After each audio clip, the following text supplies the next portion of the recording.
Jesse Sharkey, a local teacher who was also engaged in a fight over public schools, turned up and spoke.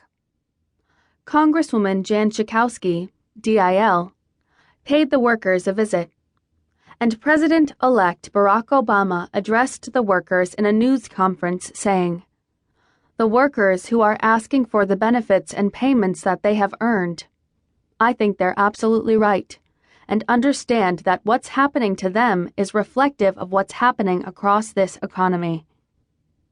After 6 days of splashy media coverage and protests in front of Bank of America branches around the country in solidarity with the occupiers, Republic and the bank agreed to the workers' demands. In February 2009, California company Sirius Materials purchased the factory and agreed to hire back the old workforce. After the victory, the workers took a Republic Victory Tour to inspire more people to fight back as they had. They told their listeners they didn't have to take concessions and accept the status quo.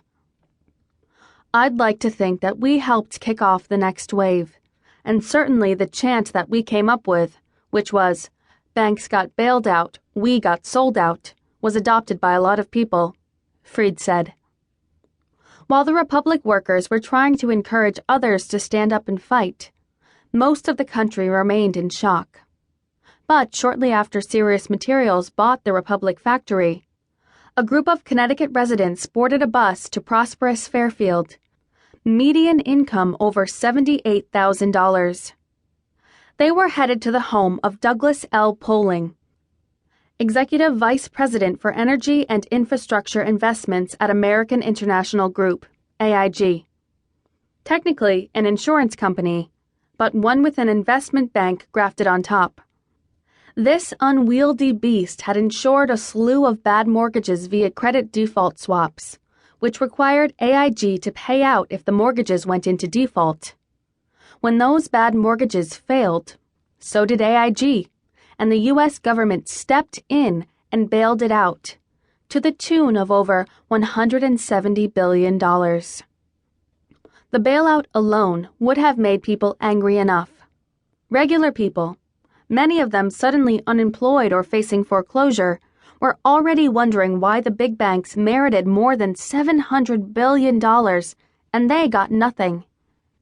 Congress rebelled at the idea that it should hand over that many taxpayer dollars without any strings attached, and made Treasury Secretary Henry Paulson, formerly of Goldman Sachs, go back and revise the main bailout during the last days of his tenure in the job.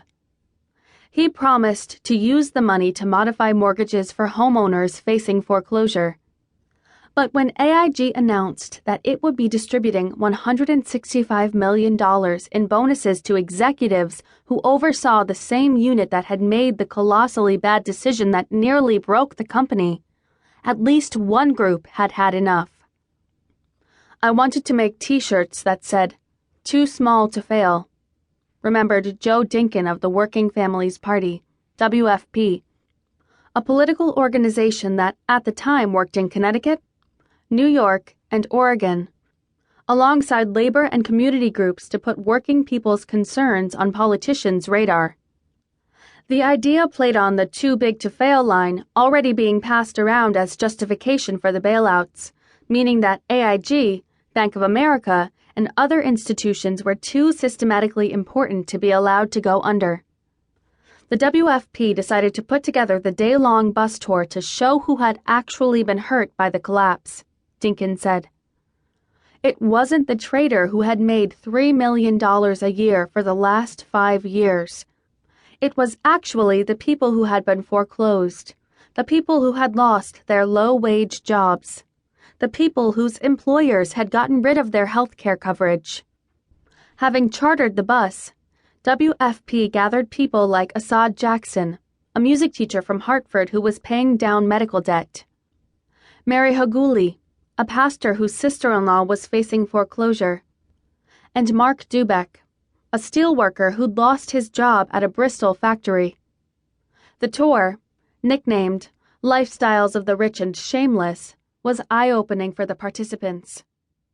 It's like comparing a rosy red apple to burnt toast.